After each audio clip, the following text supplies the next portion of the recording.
So isang magandang araw sa ating lahat mga idol, no? Andito na naman tayo sa ating video or vlog. So update na natin sa inyo yung ating munting vineyard dito.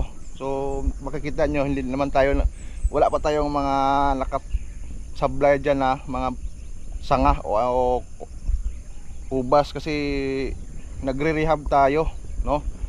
Nirehab natin yung area dahil yung una nating tanim is medyo alanganin, walang masyadong tumubo. So nagtanim tayo noon, 1 year na ngayon. Nagtanim tayo noong January 10 to 2025. So ngayon January 10, 2026 na po.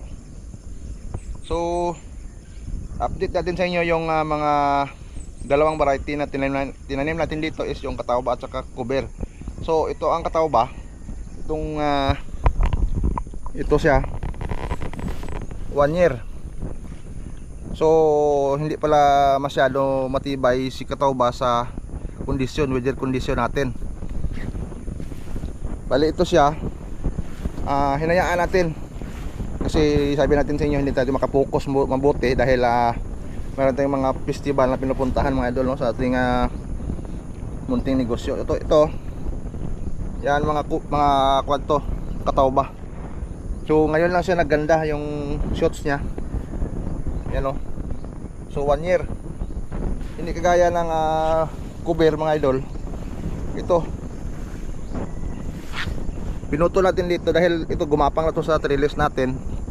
At saka nagbago din tayo ng trellis. Naglagay tayo ng mga concrete. Dahil dati yung ginamit natin is kawayan lang. So yung kawayan is 1 year na bulok na.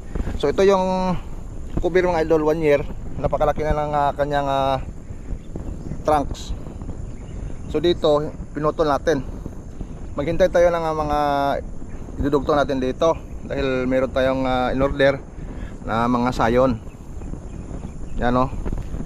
Ito yung 1 year old na cover. So rootstock po yung cover mga idol, no. Hindi kagaya ng katawba mga idol, sabi nila rootstock daw yung katawba, pero hindi naman talaga rootstock si katawba. Bali ginawa lang nilang alternative na pang rootstock kasi matagal na dito sa Pilipinas yung katawba. So ito meron tayong nakasurvive na Baikonur. So maganda naman talaga si Baikonur mga idol, kaso lang nung nagkaulan medyo nagkasakit talaga si dami nating tinanim dito Baikonur. So ito papunta na rin nagkasakit na siya, mayroon na siya mga spot, may downy mildew na siya. Dahil nga wala tayong shelter or yung greenhouse. So baka next month siguro baka makapag greenhouse tayo. So ito yung mga karaniwang sakit ni Baikonur. Ito yung downy mildew, brown yung kanyang dahon at saka mayroon na siyang powder dito sa ibaba, powder mildew at saka downy mildew. Ito yung tumatama na sakit kapag palaging umulan. Pero ito nakagrap to sa katawba. Yan. So marami pa tayong ginawa dito na grap. So ito yung Everest. So nakagrap din siya sa cover. Ito malaki na yung puno niya, oh. Yan. Everest yung variety dito. Saka may mga waiting tayo na mga rootstock cover din. Ito yung pinaka matinding tumatama kasi dito sa kapag open area, kasi ito yung butas yung dahon. Ito yung sumisira daw dito is yung Japanese beetle. Yan o.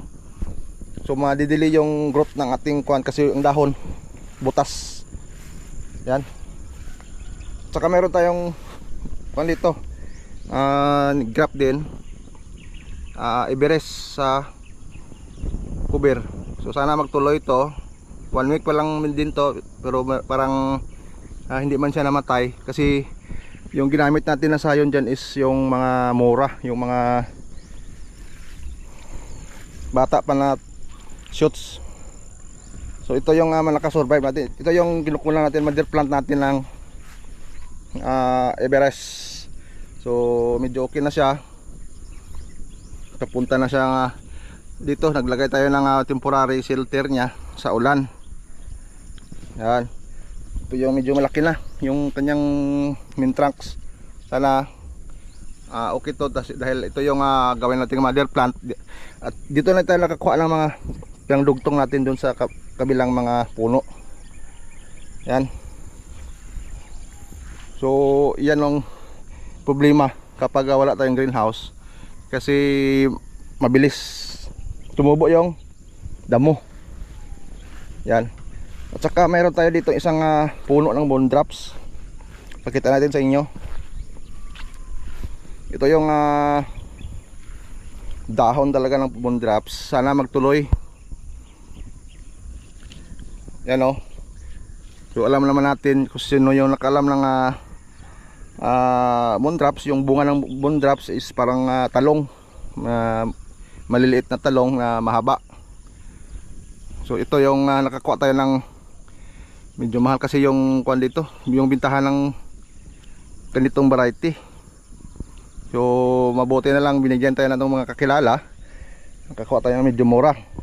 Kasi kung kapag hindi ka kakilala ng binilhan mo is nasa 5K yung kanilang rooted, at saka yung cuttings is nasa 1.5 yung isa, yung ganitong variety, yung moon drops. So ito nakakuha tayo ng 1K 3 piraso, nakasurvive tayo ng isa. So gin-graft natin dito sa cover. Ito yung rootstock nya, cover. So maganda ding rootstock to si cover kasi kahit sa ulan, tubig, init, hindi siya na yun talaga yung design ni cover, sabi ng Google, pang matagalan. Kasi nakita naman natin yung kinuha na ng cover, yung kakilala natin, doon siya nagkumuha sa tubigan, doon nakatanim yung cover, hindi na yung cover. So ito yung magandang rootstocks. Ito yung dahon ng nag-spray tayo nung nakarang araw ng fungicide. So ito na yung kapanganan ni moon drops. So sana magtuloy ito. Yan yung natin. So update natin sa inyo mga idol. No, hindi tayo expert dito mga idol ha. Patuloy pa tayong nag-aaral dito sa pag-uubas dahil gusto na rin natin matuto kung paano magtanim ng ubas. At siyempre sa tulong nating mga mentor, no. So yan lang po muna mga idol, no. Abang-abang pa sa mga susunod natin na mga video dahil i-update natin sa inyo yung kaganapan, o kung interesado kayo sa mga ganitong